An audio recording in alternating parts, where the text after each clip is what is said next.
Hai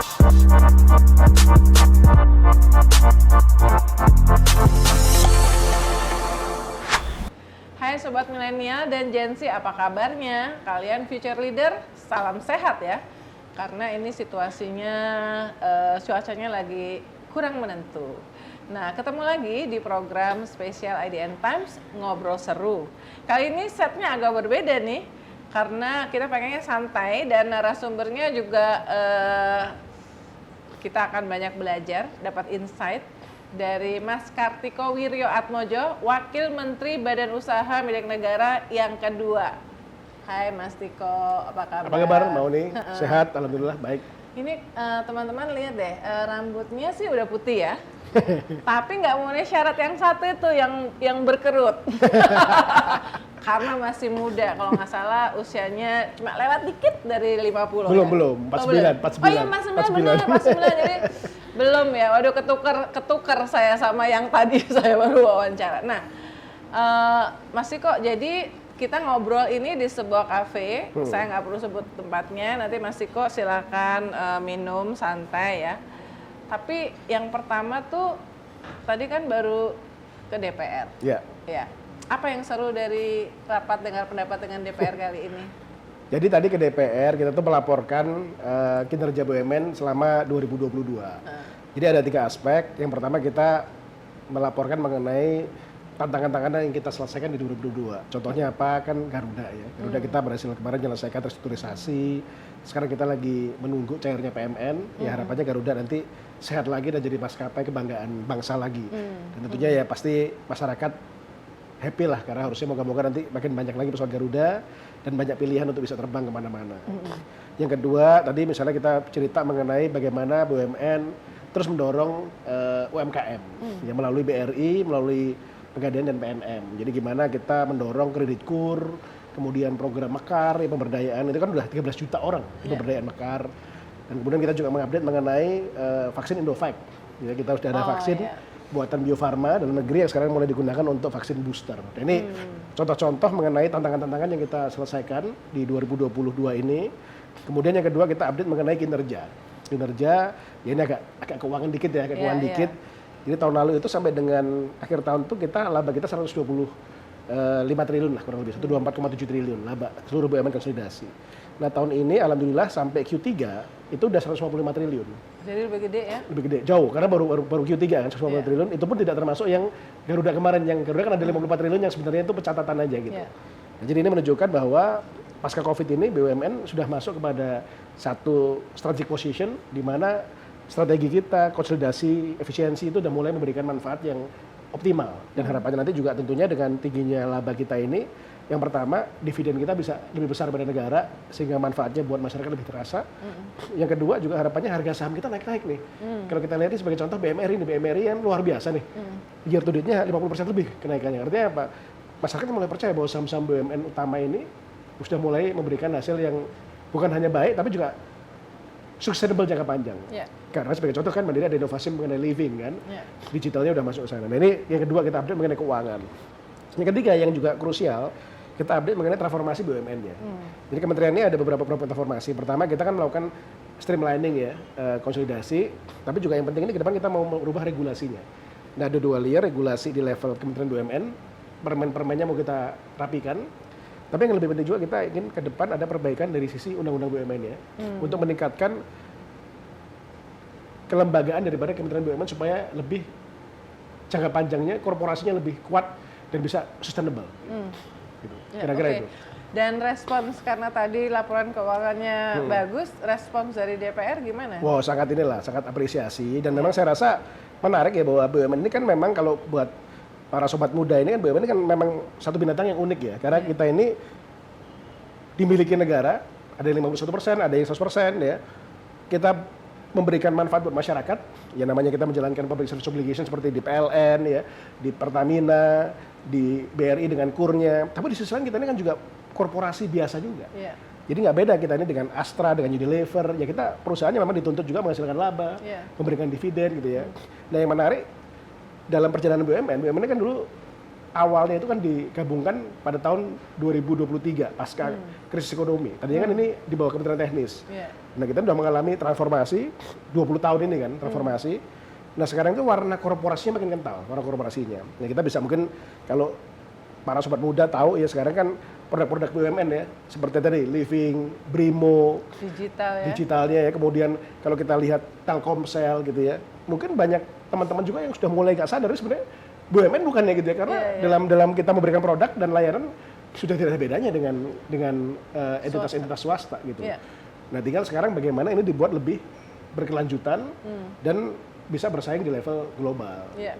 Jadi teman-teman, Wakil Menteri BUMN 2 itu membawahi industri perbankan, asuransi, transportasi, perkebunan, infrastruktur, logistik, dan pariwisata. Jadi luar biasa. Dan tapi sebetulnya kayak misalnya kita ngomong pariwisata ya, yang paling kehit lah selama pandemi pariwisata sama UMKM. Mungkin Mas Ciko bisa cerita sebenarnya transformasi BUMN untuk memastikan bahwa BUMN itu tetap bisa berperan signifikan dalam ekonomi Indonesia terutama selama pandemi itu apa aja? Jadi kan kita masuk di tahun 2019 saya dan Pak Erick Thohir kan waktu itu Wakil Menteri satu lagi kan Wakil Menteri satunya waktu itu Pak Budi Sadikin ya sebelum Pak Pahala masuk di tahun berikutnya. Nah kita masuk baru kerja 4 bulan COVID gitu ya. Jadi kita baru nyiapin mau melakukan transformasi baru COVID. Nah akhirnya kita melakukan readjustment bahwa di tahun 2020 21-22 itu kita adalah melakukan protecting dan transformation. Tapi yang menarik ini, kita protecting kan supaya tidak ada perusahaan yang gagal. Termasuk protecting juga pegawainya dan protecting masyarakat juga. Makanya fokusnya waktu itu kan import vaksin ya, meningkatkan kualitas layanan di IHC dan sebagainya. Tapi di sisi lain kita pertahankan juga public service kita kan. Kalau kita lihat selama Covid, mau namanya Kereta Api Indonesia, mau namanya Pelni masih bergerak. Dengan berbagai macam tantangan operasinya ya, termasuk bagaimana memastikan mengenai ASDP semua profit kan? Betul, itu. Nah jadi memang waktu itu kita dua gear lah, satu gear untuk melakukan protective action supaya melindungi masyarakat dan melindungi pegawai kita. Sisi lain kita melakukan transformasi juga. Dan menarik bahwa 2 tahun itu, dan saya terus terang kok terharu kalau saya ingat-ingat gitu ya. 2 tahun itu namanya kita bangun Trans Sumatera, bangun kereta cepat, itu berjalan. Jadi nggak ada tuh 2 tahun tuh orang berhenti kerja, nggak ada. Dan jujur aja saya sangat respect misalnya contoh pilot dan pramugari Garuda. Pada masa Covid pendapatan jatuh, perusahaannya hampir kolaps, PKPU, tapi layanannya tetap prima. Masyarakat pramugari semua tetap senyum, pesawat tetap on time. Bahkan kita kemarin dapat penghargaan maskapai nomor 2 ter-on time di dunia. 5-star airline-nya tidak hilang. Artinya apa? Ini luar biasa bahwa ada entitas yang dedikasinya pada layanan masyarakat itu luar biasa. Makanya masyarakat itu kan melindungi sekali Garuda. Waktu itu Garuda PKPU kan, masyarakat kan bereaksi. Karena takut Garuda ini kecintaan masyarakat Indonesia. Nah ini buat saya luar biasa bahwa pegawai-pegawai BUMN yang muda-muda milenialnya, yang Gen Z pun tuh kerja keras luar biasa selama Covid. Dan terbukti kemarin seperti kereta cepat orang kaget loh. Kereta cepat tiba-tiba kok udah progresnya kok jauh sekali. Juni nanti mau ya? Jadi kan berarti selama Covid tuh tetap kerja. Orang lain pada mager, pada rebahan, ini orang kerja semua selama Covid. Nah itu luar biasa karena memang ya di sisi lain BUMN kan punya loyalitas dan dedikasi pada negara ya. Nah itu yang mendrive juga bahwa kita ini ya rain or shine, nggak ada cerita kita harus terus bekerja. Yang namanya BRI Mandiri membagikan bansos selama Covid, ya nggak mungkin bansos kita berhenti bagi. PT Pos bagi bansos juga. Nah ini yang luar biasa menurut saya value kita dari sisi semangat kita untuk agent of development ini ya, itu juga jalan, tapi juga korporasi juga kita protect. Nah memang harus ada yang kita restrukturisasi. Yang terkena Covid kan banyak, pariwisata, konstruksi, properti ya. Nah kita sering lagi restru kan ITDC lah, mau kita injek modal, waskita kita restru. Tapi saya rasa ini bagian dari pembelajaran bahwa satu parameter yang penting di dalam kelola korporasi BUMN ini yang dulu hilang adalah risk management. Makanya kita baru 2 minggu lalu meluncurkan namanya Permen untuk Risk Management, di mana perusahaan kita ini selain kita menuju kepada perusahaan yang lebih kompetitif dengan strategi baik, tapi juga harus ada framework risk management untuk menjaga keberlangsungan. Nah keberlangsungan ada 2, keberlangsungan daripada public service-nya sama keberlangsungan daripada peningkatan laba dan neracanya. Karena percuma kalau neraca labanya hancur, nggak mungkin bisa public service. Nah ini saya selalu bilang sama teman-teman direksi BUMN, kalian harus stabil dulu neracaannya, cash flow-nya, baru bisa kontributif. Jadi jangan dianggap public service itu jalan kalau nggak ada pengelolaan manajemen yang baik, cash flow-nya, risk management. Jadi ini sekarang kita coba balance kan, supaya mindset para direksi BUMN itu balance antara mindset tadi untuk mendrive public service, mindset untuk mendrive kinerja keuangan, tapi juga mindset untuk memproteksi perusahaannya supaya dia bisa sustainable dalam jangka panjang. Yeah. Nah ini yang kita di BUMN ingin ini jadi embedded. Nah oleh karena itu kita juga mengajukan tadi RUU BUMN yang menjadikan nanti Kementerian BUMN ini akan bertransformasi menjadi lembaga yang lebih korporatif. Kan di dunia kita udah ada contoh seperti Temasek, ya kan?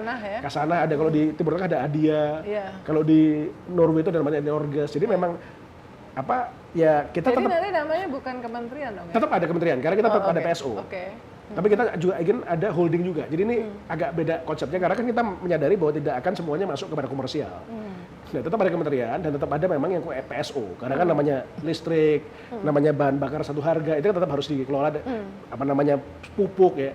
Tapi kan yang komersial mau kita masukkan di dalam struktur korporatif yang baru yang di dalam holding yang investasi gitu. Itu yang kita ingin. Jadi problemnya si RUU BUMN itu sekarang update-nya sampai di mana? Kita sedang diskusi dengan dua sisi, yaitu dengan pemerintah dalam hal ini Kementerian Keuangan karena memang ada Undang-Undang Keuangan Negara. Jadi kita lagi cari titik temunya. Dan kita kan sudah ada presiden dengan INA kemarin ya, SWF di mana kita bisa mencari celah bahwa kita menciptakan lembaga yang memang diciptakan khusus dengan undang-undang khusus. Jadi dan itu in between antara keuangan negara sama korporatif. Tidak lepas dari keuangan negara tapi lebih korporatif sifatnya. Nah itu satu sisi. Di sisi lain dengan DPR tentunya karena DPR terkait dengan politik anggaran, PSO. Ya memang saya rasa di dunia ini menarik ya bahwa pasca Covid ini lembaga seperti World Bank, seperti ADB, OECD memberikan positive tone pada BUMN Indonesia. Bahkan kalau lihat editorialnya Economist yang beberapa minggu yang lalu keluar, kan dia sebutkan bahwa dia melihat bahwa Indonesia ini keberhasilannya karena antara lain karena defisitnya dikelola dengan baik secara makro dan juga keberhasilan pembersihan BUMN. Artinya apa? BUMN. Artinya memang lembaga-lembaga dunia pun melihat bahwa Indonesia ini memang sudah bagian BUMN bagiannya besar dan tidak mungkin dipecahkan dari ekonomi gitu kan. Artinya kalau kita mentransform BUMN dan menjadikan BUMN kita sustainable, itu otomatis kita juga mentransform ekonominya juga. Karena BUMN is such a big portion of the economy. Gitu. Dan jadi buat such a big itu kira-kira kontribusinya berapa sekarang posisinya? Kalau sekarang itu aset kita ini kan total kan sekarang ini sekitar 7.000 triliun. Setelah konsolidasi 7.000 triliun. Dan laba kita kan kalau tadi proyeksinya akhir tahun sekitar 200 triliun, ekuitasnya sekitar 2.000. Jadi ya kalau secara aset aja ya itu kan sekitar setengahnya PDB ya. PDB kita kan 14 ribuan ya, setengah PDB. Jadi ya kita kalau secara revenue mungkin paling enggak kontribusi kita 10-15% dari PDB juga gitu. Jadi tapi kan kita juga banyak lakukan public service tadi. Contohnya kemarin kayak Pertamina aja terima dana subsidi BBM 134 triliun. Gitu. Jadi artinya memang kita running such a big portion dari ekonomi Indonesia kan. Ya kalau kita lihat kayak kur. Nggak ada, apalagi G20, apapun, Mandalika, MotoGP, tidak ada event besar di Indonesia ini yang tidak ada BUMN di belakangnya. Memang. Jadi dibilang baik buruk ya udah gak relevan dibahas. Udah relevan dibahas. Karena udah kadung juga. Yang penting udah sukses acaranya. Tinggal bagaimana supaya ini makin baik gitu. Jadi kalau orang masih memperdebatkan apakah BUMN ini terlalu dominan atau tidak, apakah pemerintah Indonesia harus privatisasi, debat itu udah usang. Debatnya bagaimana BUMN-nya menjadi lebih baik. Gitu. Karena kan dulu kan masih ada debat, apa benar pemerintah perlu sebanyak ini BUMN. Ya sekarang bagaimana lebih baik. Karena kalau baik, ya akhirnya semua dapat benefit. Dan kita jangan lupa kayak sekarang perusahaan listed ya, tadi seperti kita bicara Mandiri. Bank Mandiri kan juga pemegang sahamnya juga rakyat Indonesia yang pegang saham BMRI. Sama pegang saham asing juga. Ya, kayak BRI bagi dividen BRI tahun lalu 14 triliun loh ke negara. Itu kan masuk ke kas negara. Artinya ini emang liquid. Konsepnya emang lucu gitu konsepnya bahwa kita ini perusahaan korporasi bayar dividen, sahamnya naik tapi juga mengerjakan public service juga. Tapi berhasil menurut saya. Ini konsep yang menurut saya justru sekarang jadi saya diundang ADB Januari untuk bicara karena kita mau ADB pengen bikin lesson learn untuk negara-negara yang berkembang. Dulu kan biasanya kan rekomendasi dasarnya privatisasi. Tanpa nggak ada question lah. Nah sekarang mereka mulai merubah. Jangan-jangan negara berkembang itu jangan buru-buru diprivatisasi. Mungkin model Indonesia yang benar bahwa membalance. Konsepnya balancing, bukan diprivatisasi semua. Kalau privatisasi semua, bayangin Indonesia sekarang privatisasi semua. Saya selalu kasih contoh di Mbak Uni. Pergi ke daerah terluar Indonesia. Coba ke Pulau Miangas, ke Rote. Ada 4 hal yang selalu ada di Indonesia. Satu adalah listriknya PLN. Sekarang hampir semua pulau terluar ada listrik PLN semua. ya kan? Tahu pakai PLTS kayak pakai apa pasti ada. Yang kedua ada BBM yang harganya sama kayak di Jakarta. Pertamina. Ya kan? Kan sekarang kan BBM satu harga. Mau di Puncak Jaya mau di mana harganya sama. Yang ketiga sinyal Telkomsel kan. Sekarang minimum 2 batang lah, ada lah, lumayan lah. Mau di ujung-ujung kalaupun turun batangnya, tapi ada, nggak pernah benar-benar blind spot. Hampir nggak ada, itu udah 95%. Yang ketiga ada agen briling dan ada KUR di situ. Betul. Jadi ada 4 artinya di semua fungsi BUMN itu, bayangin kalau ini nggak ada. Bayangin negara pulau-pulau terluar, ya daerah terluar ini, kalau nggak ada listrik, nggak ada bensin, nggak ada sinyal, nggak ada agen bank, kan kehidupannya masih kayak di Afrika, sekitar belakang. Minum dulu. Iya. Habis ini aku mau breakdown. Sip. Silakan loh. Nah, perbankan, highlightnya apa nih transformasi di perbankan? Jadi perbankan ini menurut saya ada 2 transformasi besar. Yang pertama udah pasti digital. Dan saya jujur, saya memang sangat bahagia dan bangga dengan transformasi yang di Mandiri dan BRI ya. Jadi Living dan Brimo ini kan dulu tuh terus terang waktu saya di Mandiri, saya kan ini mantan Dirut, Bang Mandiri, saya mantan guys. Dirut dulu kan. Saya kan waktu masuk Mandiri tahun 2015 balik kan sebagai Dirut, itu kan struggling karena IT-nya Mandiri itu terbelakang sekali karena semua pakai vendor. Itu 2015 loh. It's just 7 years ago. Waktu itu kita susah karena setiap kali kita mau ada perbaikan mobile banking kita, pasti panggil vendor, susah. Skor banking kita bermasalah, panggil vendor. Akhirnya saya putuskan, enggak, Mandiri karena persaingan digital harus punya IT company. IT company, maksud saya harus ada IT company inside the bank. Mulailah kita membangun tim kita dan mulai kita ambil alih tuh key application yang ada dipakai sama vendor kita pakai internal. Enggak gampang awalnya. Karena kita masih bangun kompetensi, kita pakai konsultan untuk membuat business process engineering ya. Dan akhirnya sekarang Mandiri punya sekitar 2.300 tim IT yang memang sudah nggak kalah dengan any technology company. Jadi Mandiri ini lucu. Ada 2 blok pegawai, ada blok pegawai bank konvensional sama ada blok pegawai teknologi. Jadi ini udah kayak teknologi company sebenarnya Mandiri ini. Kalau bicara sama Pak Tim Utama, ini setelah kita jadi, nah ini menurut saya mendefy semua keraguan bahwa tidak bisa bank BUMN ini bank tua. Betul. Yang tidak mampu transform. Kita sudah menjawab keraguan itu. Enggak. Bank BUMN juga bisa transform, bank BUMN juga bisa menjadi bank modern. Itu. Tanpa perlu jadi digital bank ya. Karena digital bank juga bisa, ini bank konvensional bisa berubah. Nah sekarang kan di BRI dengan Brimo dan dengan agen briling, kita bisa menjangkau satu Indonesia, kita jangkau rural area dengan agen briling kita. 550.000 agen. Dan semua orang sekarang pada pakai Brimo. Sekarang kan 2 aplikasi ini kan downloadnya luar biasa. Downloadnya mungkin 2 of the fastest growing usage-nya itu Living Brimo ini dua-duanya di downloadnya. Ini nggak bersaing di ini yang sama ya? Beda ya? gini, ada benturan dikit, tapi biasa lah kan. Sibling rivalry oke lah. Kan kalau Mandiri biar kan semangat. lebih ke upper urban. Jadi living. affluent dan upper affluent di urban. Kalau BRI sedikit mass affluent sama rural. Jadi nggak terlalu berbenturan juga, it's okay. Tapi ya ada persaingan dikit nggak apa-apa. Tapi kan dua-duanya maju dan memang bisnis modelnya beda gitu. Jadi itu menurut saya itu yang highlightnya di situ. Nah sehingga digital. Yang kedua adalah penetrasi kita ke ultra mikro. Jadi ini kan luar biasa. Di Indonesia ini sekarang kan akses to finance luar biasa. Jadi financial inclusion itu kan meningkat tajam. Di tahun 2014-2019 itu financial inclusion cuma di kisaran mungkin 40-50-an. Sekarang udah di hampir 95 financial inclusion. Artinya selama 5 tahun ini, 5-7 tahun ini lah ya, itu financial inclusion di Indonesia luar biasa. Walaupun kita masih ada PR, literasinya masih rendah literasinya. Tapi artinya hampir semua penduduk Indonesia itu udah pernah punya servis perbankan. Entah dia punya account, entah dia punya transfer, entah punya wallet. Itu luar biasa. Nah memang di situ peran ujung tombaknya memang di BRI Group ya. Karena kan ada Pegadaian, ada BNM juga. Termasuk program Mekar yang ada ibu-ibu itu kan. Nah, ini juga kan luar biasa karena Indonesia kan butuh pengusaha-pengusaha bukan cuma di level startup dan di ibu kota, dan butuh pengusaha-pengusaha di level desa supaya desa ini ekonominya dinamis kan. Nah sekarang kita tuh contoh tahun 2022 ini target kita tuh cairin KUR di BRI Group 270 triliun. KUR. Artinya itu hari kerja itu satu hari kita mesti cairin 1 triliun. Paling 1 triliun per hari harus cair. Dan ini bukan satu nasabah, karena nasabahnya kan nariknya kan 50 juta. Nah, tapi poin saya ini inklusi ini luar biasa dan akses to finance juga jalan. Tapi NPL-nya juga rendah. Ini menarik. NPL rendah artinya apa? Artinya ekonomi kita di bawah ini terjadi sirkular ekonomi. Bahasa sederhananya, mungkin orang dia punya ayam produksi telur, dia jual telur, dia beli nasi, beli beras. Nanti yang jual beras, dia jual berasnya, dia mungkin beli sayur. Yang jual sayur mungkin nanti dia beli sarung. Nah itu di Indonesia rural ekonominya bergerak luar biasa. Dan ini jujur aja ya peranan ekosistem ultramikro ini luar biasa. Peranannya untuk meng-create ekonomi di rural ini. Makanya Dan sekarang ini kan sebetulnya oke, lanjut. dan yang paling penting Mbak, kalau dikaitkan dengan makroekonomi, inflasi kita kan cepat sekali turun lagi setelah kemarin naik bensin. Artinya apa? Itu keberhasilan kita di rural ekonomi itu berhasil. Karena apa?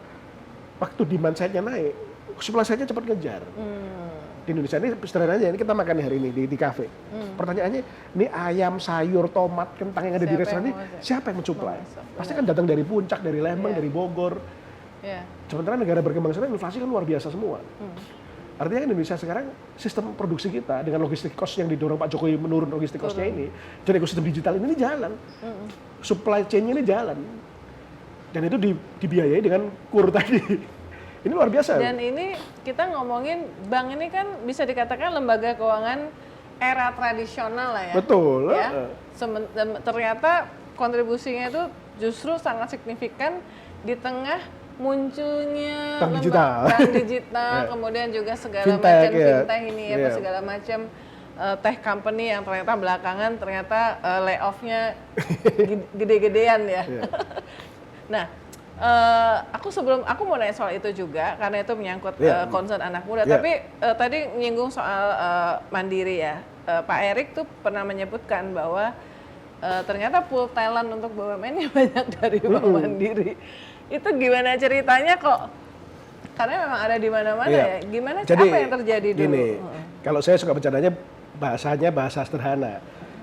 Keluarga yang sulit, yang susah hidupnya menghasilkan anak-anak yang hebat. Ya inilah, Mandiri kan growing pain.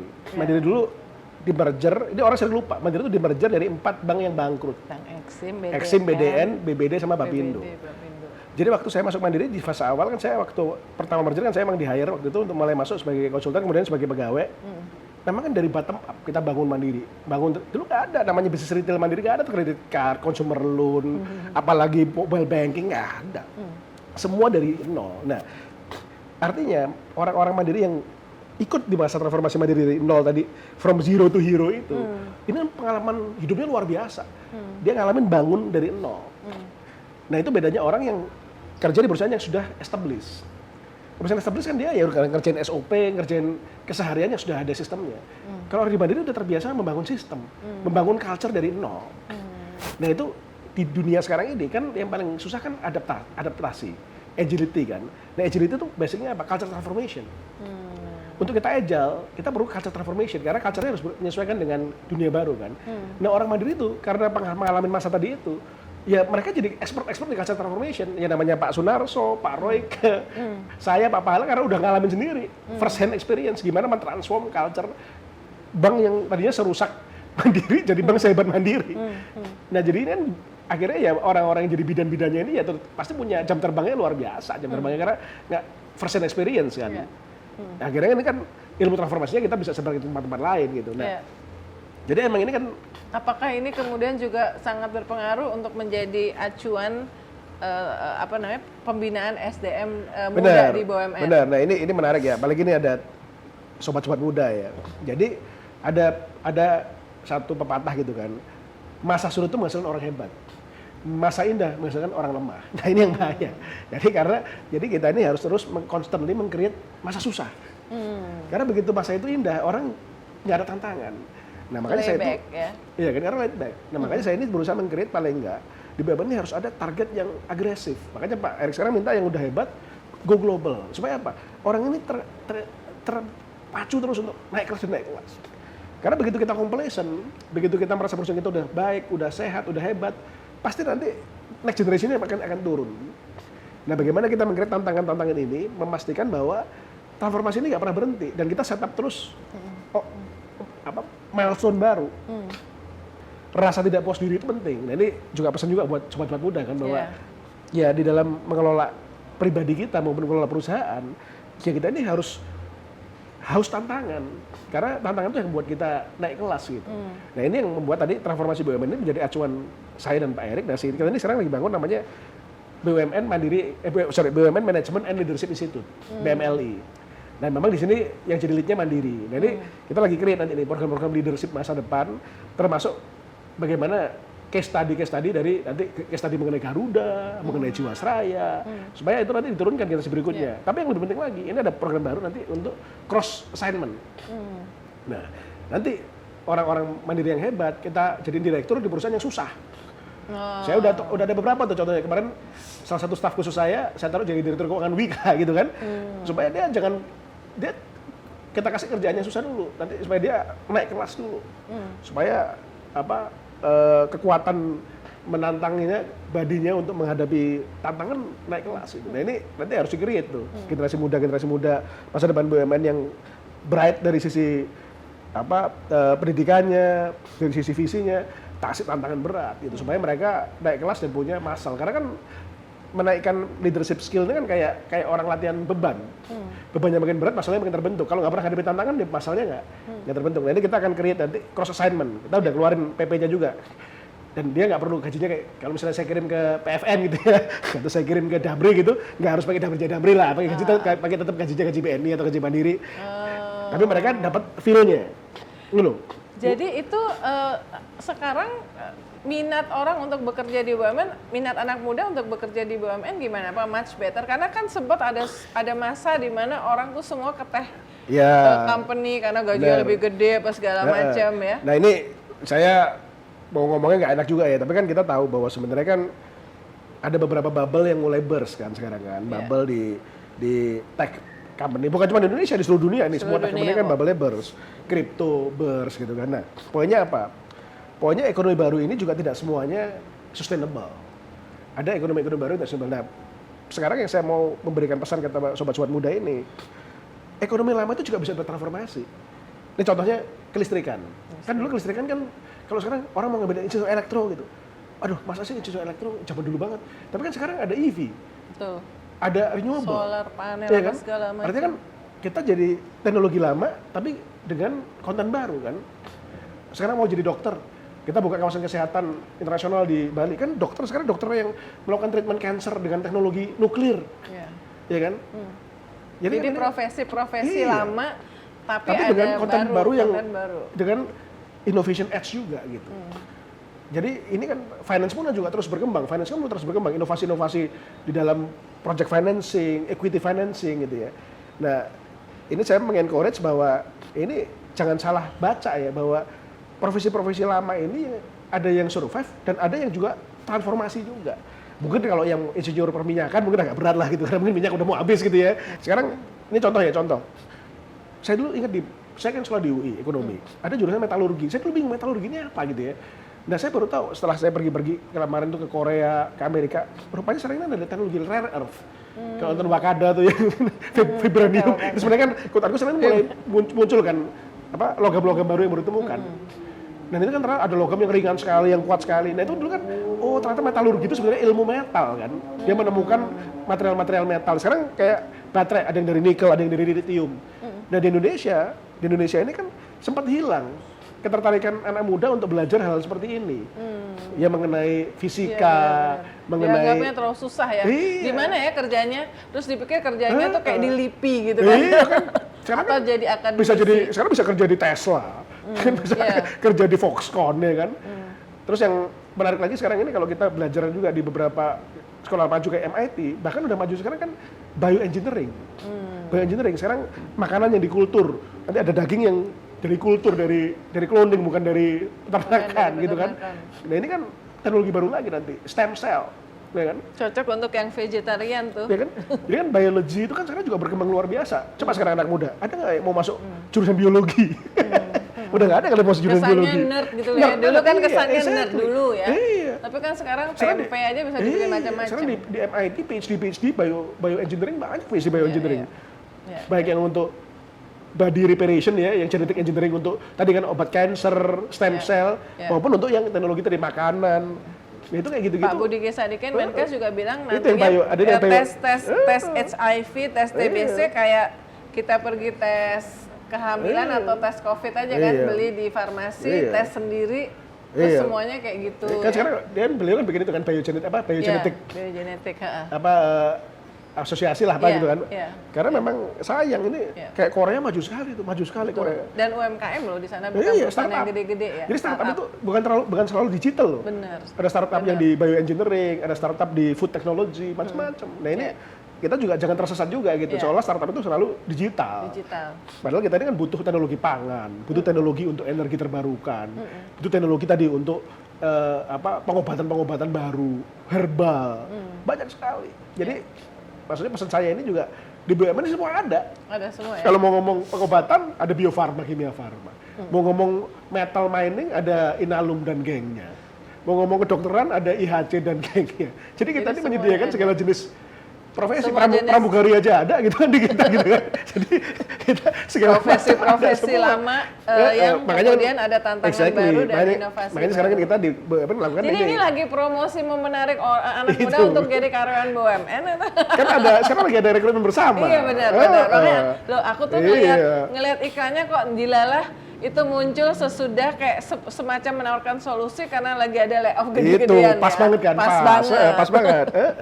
Artinya tadi jangan saya waktu itu memberikan masukan kepada anak-anak muda ya, lagi ada sesi gitu. Saya bilang kalian harus melihat tren ke depan, jangan lihat sekarang loh. Tadi tren ke depan itu kan beda. Kalau yang sekarang mungkin udah terlambat tren sekarang. Tadi yang saya kayak bioengineering, metal engineering itu satu-satu yang nanti gitu. Nah ini yang dan memang di BUMN ini kan juga sekarang selain kita dorong untuk kesehatan keuangan, public service, tapi kan juga kita dorong inovasi.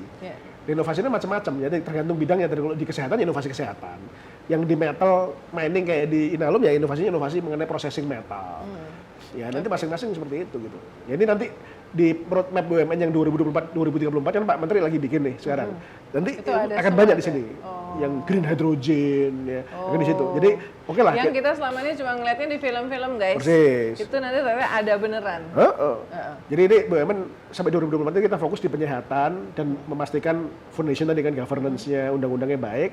Dan nanti setelah 2024 kalau udah sehat semua kita mulai masuk ke pertama masuk ke kancah global, kedua masuk ke inovasi. Ini yang memang penting. Oke. Kereta api cepat yang lagi banyak pembacanya nih, ya kan? Gara-garanya soalnya tapi cerita kereta api cepat sendiri gimana? Oke. Jadi gini, kalau saya itu mulai dengan kalimat gini dulu. Namanya breakthrough di sistem transportasi, memang harus di depan zamannya kan.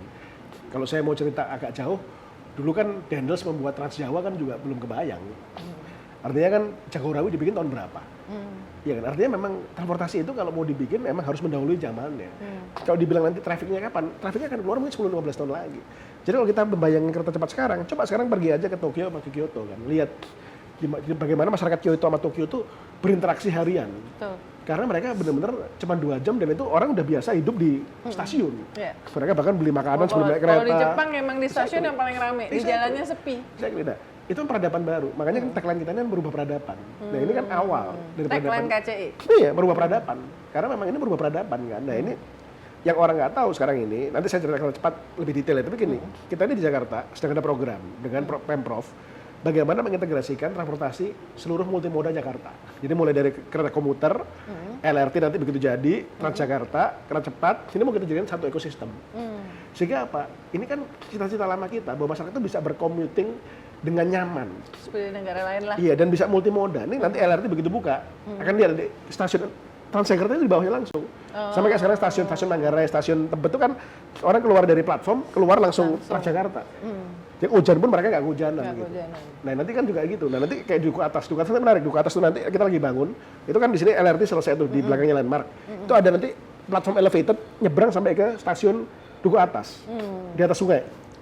Sehingga nanti sama nyambung sampai ke MRT kan. Sehingga nanti orang yang dari mana-mana dari MRT, kita masuk yang Fashion Week Citayam itu di situ kan. Itu mereka kalau mau ke Bandung, dia tinggal naik elevated ini ke LRT, dari LRT dia ke Halim. Di Halim dia ke Bandung. Nah ini kan sebenarnya nanti akan menciptakan satu, dan saya yakin nanti Gen Z ini pasti akan berubah mindsetnya. Saya yakin teman-teman Gen Z nanti nggak seperti kita yang pengen punya mobil 3 gitu kan, pengen masih mau nyetir mobil parkir, susah cari parkir gitu kan. Ya ini kan masalah ketemu, kapan ketemunya nih antara ketersediaan sarananya sama perilaku masyarakatnya. Ini kan chicken and egg. Jadi kalau sekarang kita bilang, orang bilang, oh investasi kita ahead of behavior masyarakat. Tapi kan kalau nggak diinvestasikan dulu kan behavior masyarakat akan berubah. Betul. Jadi kita harus mendorong supaya ini berubah dulu, ada dulu barangnya. Harapan kita nanti Gen Z atau bahkan Gen Y pun behavior akan berubah. Yeah. Nah, saya kasih bahasa sederhana aja kemarin waktu saya paparan juga di DPR. Nanti kalau kita hari Minggu kita pengen jalan-jalan CFD, terus tiba-tiba, gue pengen makan batagor nih di Bandung. Tinggal naik LRT ke Halim, terus naik kereta cepat, itu nggak sampai sejam, mungkin 55 minutes, 1 hour. Jam 8 berangkat, jam makan siang udah bisa balik Jakarta lagi. Tapi kan di Bandungnya bukan di Bandungnya. Padalarang, harus ada nyambung lagi. Padalarang, dari Padalarang masuk Jadi ke kota. ada. Karena memang ini kita kerja nanti persiapan untuk misalnya suatu hari akan ke Surabaya kan. Nah yang juga menarik kan nanti itu kan kalau kita lihat kayak gini, anak-anak di Bandung sekarang udah pada rame. Oh kita sekarang kalau lulus dari Bandung nggak perlu punya rumah Jakarta. Iya. Tinggal cari rumah di Tegaluar, cari rumah di Kerawang, nggak perlu lagi ngapain. Karena sampai ke Duku Atas lebih cepat daripada nyetir mobil dari Bekasi dari Depok. Artinya tadi ini kan kita harus melihatnya kan jauh ke depan gitu. Dan memang ini belum bisa dikalkulasikan secara matematis akurat gitu. Tapi kalau saya lihat dari traffic Transjakarta, Trans Jawa, itu menarik. Trans Jawa itu awalnya juga gitu. Ini tadi begitu ketemu sistemnya waktu tahun 2020 apa 2019 ya kita jadikan satu sistem Trans Jawa itu nyambung semua langsung. Amin. Ya, sekarang kan contohnya kayak traffic antara Solo Surabaya. Itu kan orang banyak sekarang weekend dari Solo ke Surabaya, cuma weekend tektokan aja. Pakai mobil aja. Semarang Solo udah kayak pergi ke Solo itu udah kayak dari Semarang udah kayak pergi ke kayak dari orang Jakarta mau ke Depok lah. Jakarta Jogja juga enak. Itu. Naik mobil atau naik kereta. Jadi tadi bahwa kereta cepat ini harus dilihat sebagai investasi jangka panjang untuk merubah peradaban dan masanya kan konsesinya mau kita minta perpanjangan 50 tahun juga. Jadi memang panjang gitu. Nah, terkait dengan pembiayaan memang di awal-awal ada beberapa isu lah. Dulu kan kita meyakini nggak perlu APBN awalnya, tapi setelah kita lihat kekuatan BUMN-nya, ya ini kan kekuatan BUMN-nya ternyata nggak sekuat yang kita bayangkan. Sehingga akhirnya kita harus, apalagi after COVID kan, sehingga akhirnya kita harus masukkan PMN untuk memperkuat BUMN-nya, termasuk yang untuk cost of run ini. Kalau cost of run juga itu saya rasa wajar. Semua proyek kereta cepat di dunia pasti ada cost of run juga. Nggak ada proyek yang exactly sama itu nggak ada. Kalau mau lihat sejarahnya mau yang di bawah Selat Channel itulah yang dari Jakarta dari London, dan semuanya Paris disubsidi juga. Jadi menurut saya juga something yang dulu di awalnya juga terlalu agresif gitu. Dan lucu kan bahkan bebasan tanah pun pakai uang korporasi loh, bukan pakai uang negara kayak tol. Jadi bebannya berat, makanya juga kosnya naik. Mungkin dulu mikirnya waktu pas Cina itu proposalnya kalau di Cina kan bebasin tanah kan gampang. Persis, menurut saya itu masalahnya. Persis, itu masalahnya. Beda sama Indonesia, jadi negara demokrasi. Salah persepsi. Itu habisin aja $1 miliar lebih dolar lebih bebasin tanah. Itu kan di awal nggak kebayang orang Cinanya. Jadi tadi emang ada beda persepsi dulu.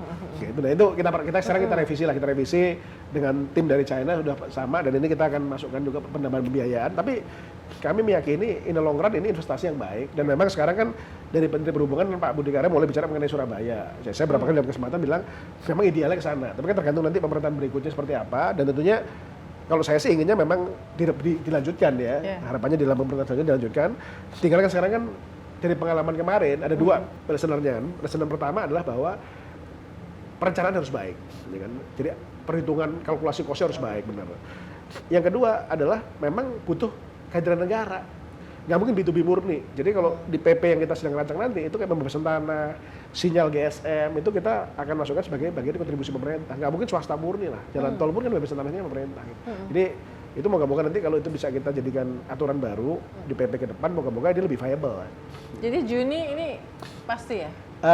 Juni-Juli lah ya. Jadi kita ini sekarang kan sedang menyelesaikan namanya track link. Jadi kalau kita lihat kan semua elevated, girder sama terowongan udah selesai semua. Sekarang kita mulai track link dari arah Tegaluar, udah masuk ke tunnel 11. Kemarin kan udah dicoba tuh sampai ke Kopo ya. Nah ini memang ada beberapa kendala lah di beberapa area kita masih perbaikan di konstruksi yang di bawah, yang di tanah, subgrade itu istilahnya. Kita estimasi Maret selesai itu track link, terus kita testing. Jadi kita sih cukup yakin lah, Juni-Juli cukup yakin. Ini juga pembiayaan juga kita settle dengan PMN, moga-moga bisa cair. Dan kita juga ada pembiayaan dari CDB sedang kita negosiasikan. Jadi ya seems to be everything harusnya oke. Ya, memang nanti stasiun Padalarang mungkin akan ada staging aja karena itu stasiun baru. Tadi supaya masuk itu. Tapi so far sih Tapi kita. nanti dari stasiun Padalarang terus ke kota. Itu ada feeder. Akan ada feeder ya? Udah kita lagi pesen ke Inka sekarang. Ada berapa? Kita bikin kereta baru, kereta feeder. Juga, biar cepat. Feeder. Nah, jadi itu memang dulu banyak pertanyaan kenapa? Karena memang ini dulu desainnya emang didesain untuk ke ke arah Jawa Selatan.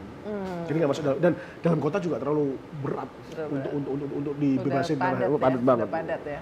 Tapi it's okay lah, it's okay. Jadi menurut saya ini nanti juga jadi cikal bakal kalau nanti lanjut ke Jawa Tengah dan selanjutnya, dan juga tadi dengan feeder system ini bisa kita atasi tambah 15 menit. Okay. Nah itu yang komplain dari warga soal katanya kalau nanti sudah sudah jalan kereta Argo Parahyangan. Nah kita sedang diskusi, ini belum final, tapi kita sedang diskusi bahwa Argo Parahyangan ini kita akan dorong lebih untuk logistik mungkin. Karena kan kalau jadinya penumpang lebih kita dorong ke sini, kita akan mungkin convert ini menjadi lebih logistik, dan kita ingin kan harapan kita juga nantinya barang ini benar-benar dari Bandung ke Jakarta benar-benar pakai kereta lah. Kita ini kan negara yang sebenarnya agak tertinggal dari sisi logistik kereta. Kalau kita lihat di Amerika, hampir mungkin 70-80% movement of goods itu pakai kereta. Yeah. Nah kita dulu kereta hanya untuk penumpang kan. Nah kita beberapa daerah udah mulai kita jalanin. Nah contohnya kan kayak Jakarta Surabaya kita bikin double track. Sekarang kontainer udah mulai untuk pakai kereta. Itu jauh lebih murah daripada pakai truk. Di Sumatera Selatan, sekarang Batubara itu pakai kalok, itu juga pakai gerbong kereta. Nah ini kenapa kita lagi kaji ini Parahyangan ini, kalau misalnya kita nanti mulai pindahkan penumpang ke kereta cepat, jadi mungkin kita akan convert ke logistik jadi lain. Mengurangin tekanan di jalan untuk Jakarta Bandung juga ya. Yes, harus barangnya. Supaya nggak banyak truk-truk yang gede apa segala macam itu ya. Oke, sekarang move to the last part of this wawancara adalah soal pengalaman personal ya. Yeah. Dari orang korporasi masuk ke birokrasi. Waktu dulu challenge-nya apa tuh? Ya, menarik ya. Saya itu kan sebenarnya kan dulunya kan orang swasta ya. Jadi saya itu dulu kan pertama kerja kan di konsultan keuangan kayak PricewaterhouseCoopers. Terus saya kan di Boston Consulting, baru kemudian masuk Mandiri. Itu sebenarnya pertama berubahnya di situ waktu dari BCG masuk Mandiri. Karena masuk BUMN waktu itu apalagi BUMN-nya masih old school ya. Tapi saya memang tertarik ya dengan, buat saya kalau kerja di swasta asing, global company, waktu itu udah punya pengalaman banyak. Ini menarik juga nih saya bilang masuk BUMN, pengen tahu aja di kulturnya bagaimana sih mentransform manusia gitu kan. Jadi waktu itu saya out of curiosity aja gitu. Ternyata saya masuk 2-3 tahun jatuh cinta juga. Ternyata seru juga kerja BUMN karena tadi ada aspek kontribusi ke negara. Jangan-jangan karena kebetulan menterinya dari swasta juga ya. Jadi ya, maksudnya berapa kali kan? Iramanya bisa ini ya. Tapi gini kan, saya tuh selalu percaya dengan purpose, karena buat saya apalagi generasi berikutnya ya, Gen Y, Gen Z ini kan sebenarnya purpose driven. Yeah. Nah, purpose yang paling mulia, apalagi kalau bukan purpose-nya untuk negara. Merah putih. Udah paling bagus. Jadi buat saya itu connect gitu, bahwa saya kerja ini bukan sekedar mau cari uang pribadi, tapi juga untuk mendeliver sesuatu untuk... Kalau bonus dividen mah udah waktu di Mandiri ya? Nah, ini gajinya turun jadi ya? Udah pasti turun signifikan. Itu sih tapi poin saya kan gini ya, maksudnya... di sisi manusia pun kan kita ini ada perubahan besar kan, karena value daripada uang itu kan sekarang itu udah sebenarnya kan beda kalau zaman dulu lah, antara kalau sekarang kan udah ya tipis-tipis lah, tapi yang lebih penting kan sebenarnya kan kepuasan kita. Nah buat saya itu di BUMN itu kepuasan untuk bisa mendeliver sesuatu yang bermanfaat buat negara itu nggak bisa dinilai. Nah tapi tantangan terbesarnya adalah karena kita ini kan hidup di 3 alam, saya selalu bilang. Kalau sebagai orang BUMN itu hidup di 3 alam. Alam pertama, alam korporasi, udah pastilah kita ada laba rugi, ada revenue, gimana menumbuhkan revenue, gimana efisiensi, gimana corporate action, itu kan korporasi. Alam kedua, alam birokratik dalam konteks PSO-nya kan. Ngurusin, kalau di Mandiri kan ada ngurusin bansos, ngurusin KUR, kalau di Pertamina ngurusin distribusi BBM. Nah yang ketiga ini juga menarik, di Indonesia mau nggak mau kalau kerja di BUMN akhirnya masuk ke alam politik juga, karena decision makingnya masuk ke ranah politis. Nah sehingga memang buat saya pribadi is very interesting experience melatih diri saya untuk mempunyai 3 topi. Kapan saya pakai topi korporasi, kita bicara tadi mengenai bagaimana naikkan laba, bagaimana naikkan nilai saham, ketemu sama investor global. Kapan saya pakai topi sebagai pemerintah, kita bicara mengenai bagaimana menyelesaikan kereta cepat, bagaimana menangani restrukturisasi Jiwasraya. Kapan kita pakai topi politis tadi ke DPR, minta persetujuan PME, minta persetujuan merger segala macam. Nah ini menarik karena ya buat saya dunia ini kan bergerak ke depan. Dan like it or not, for better or worse, demokrasi liberal itu kan udah terjadi. Jadi memang navigasi politik itu jadi penting juga. Karena kan kita hidup bukan di dunia yang vakum. Korporasi pun harus punya reputation yang dijaga, reputation risk-nya juga kan, sebagai warga negara yang baik. Nah jadi menurut saya adalah satu keharusan, bahkan perusahaan startup pun sekarang seperti Gojek, seperti Tokopedia pun kan juga kalau tidak politically correct kan juga diserang sama masyarakat juga. Mengenai kemarin kan rame-rame mengenai tarif ojol lah inilah segala. Jadi emang ini intertwine antara tiga hal ini memang makin lama makin tight. Apalagi dalam dunia medsos sekarang. Nah itu buat saya malah berkesempatan melatih diri saya jadi lebih agile lebih duluan.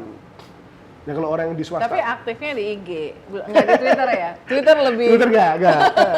Saya lebih suka IG, kalau IG kan lebih informatif. Lebih informatif. Tapi saya nggak pakai tim loh, saya sendiri itu. Oh oke. Nggak ada timnya.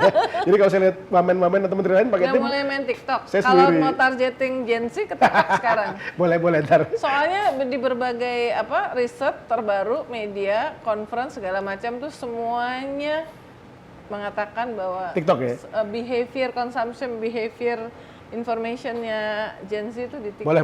Nanti kita pertimbangkan untuk mulai bikin acara TikTok juga. Tapi gini, kalau saya kan bukan orang politik ya. Jadi kalau saya tuh lebih ini Mbak Uni, saya tuh lebih pengen mengedukasi generasi muda.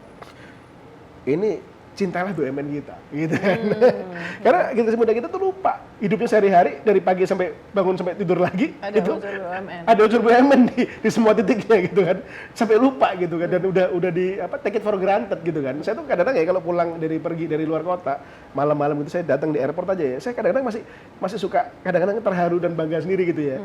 Nah tuh gila ya, ini pesawat BUMN, masuk ke airportnya Bali BUMN, masuk jalan tol BUMN. Itu nggak kebayang gitu loh kita. Dan itu kan kualitasnya udah beda sekali sama kualitas dari tahun dulu. Kalau airport Bali sekarang, lihat jalan tol kita sekarang kan membanggakan gitu loh. Jadi tapi kan orang kan kadang-kadang udah lupa. Sekarang gini aja lah sederhana. Sekarang mati lampu berapa kali setahun sih? Coba zaman dulu waktu kita kecil, ya kan? Artinya kan nggak kerasa. Sekarang 4G, coba 4G. Saya kemarin di Komodo, di Rinca, 4G saya nyala. Itu kan orang nggak pernah ngerasa. Tapi artinya apa? Nah, kadang-kadang itu hal-hal basic itu orang take it for granted gitu, seolah itu ya udah given. Padahal itu kan ada ribuan orang kerja di belakang itu, yang masang-masang tower, yang masang-masang transmisi, yang jagain command centernya Telkomsel, yang jagain command centernya PLN. Nah itu cerita ini jarang terungkap kan, cerita mengenai bagaimana kita mendeliver, memastikan semua services ini seamless di masyarakat. Saya ingat dulu aja kalau lebaran aja, itu orang ribut kalau ATM kosong. Itu ngurus ATM aja gak gampang. Kalau lagi lebaran tuh bisa ngambil cash tuh kayak Mandiri BRI bisa ngambil cash 40 triliun ngisi-ngisi ATM. Tanpa merasa ada gangguan gitu. Nah, ini yang menurut saya kalau kita udah masuk ke dunia inovasi nanti ya, digital. Tadi saya bicara dengan mengenai living, mengenai Brimo. Inovasi mengenai kesehatan, misalnya dengan vaksinnya Indovac. Inovasi nanti EV di yang IBC ya, dan grupnya Pertamina dan NID. Kan banyak juga peluang kita generasi muda untuk berkontribusi. Jadi selain kita meningkatkan kualitas diri kita sebagai profesional yang kompeten, kita juga berkontribusi pada negara, kan luar biasa. Ya, cuman memang saya jujur harus akuin BUMN ini masih kurang seksi. Jadi PR saya terus rebranding BUMN supaya makin dikenal dan makin dicintai sama Gen Z. Mungkin nanti kita ikut Pak Wamen pergi ke BUMN-nya untuk ngelihat kerjanya BUMN seperti apa. Kemarin waktu wawancara sama Pak Jokowi, saya nanya tuh, Pak Jokowi kemarin habis divaksinasi Indovac gimana? Nggak apa-apa tuh, buktinya saya langsung pergi ke Cianjur, nggak ada efek samping dan macam-macam gitu ya. Artinya produknya oke gitu ya. Kita tinggal nunggu booster yang keempat yang secara resmi aja nih Pak Wamen. Ya. Lagi boleh di roll out ya, boleh di roll out. Banyak sekali pertanyaan yang masih menggantung yang ingin saya tanyakan ke Pak Wamen, tapi saya akan simpan untuk kesempatan-kesempatan berikutnya. Mudah-mudahan ini bukan yang terakhir ya Pak Wamen. Ya, untuk kita ngobrol, memang 70 juta lebih Gen Z dan milenial kita. Saya rasa penting juga untuk mereka tahu apa sih yang dilakukan oleh BUMN yang mungkin selama ini mereka nggak sadar bahwa itu adalah kerjaan BUMN ya. Dan banyak produk-produk dari BUMN sebetulnya yang sudah kelasnya itu sama atau bahkan lebih baik dari produksi atau apa yang dilakukan oleh saya lupa nyebut satu. Apa? Saya nyebut. Banyak orang nanya, Sarina itu BUMN ya? Apa? Sarina itu BUMN. Banyak itu sekarang penuh banget Instagramable. Banyak orang bahkan nanya itu Sarina itu BUMN. Ih BUMN Sarina. Emangnya siapa saya bilang gitu. Ibu Sarina itu baca lupa tuh Sarina BUMN. Sekarang tempat yang jadi hit. Terima kasih Mas Tiko. Sama-sama. Ya, semoga sehat. By the way satu, Waktu pas Mas Eko itu kan juga sibuk ngurusin acara yang di GWK yang sangat di acara dinner G20, ini ya. G20. Kesan-kesannya gimana tuh? Nah itu justru saya satu yang pasti harus kasih apresiasi ke Mas Tama ya. Kalau Mas Tama memang luar biasa. Nah tapi yang kita siapkan tuh kan kalau saya kan dari kacamata infrastrukturnya.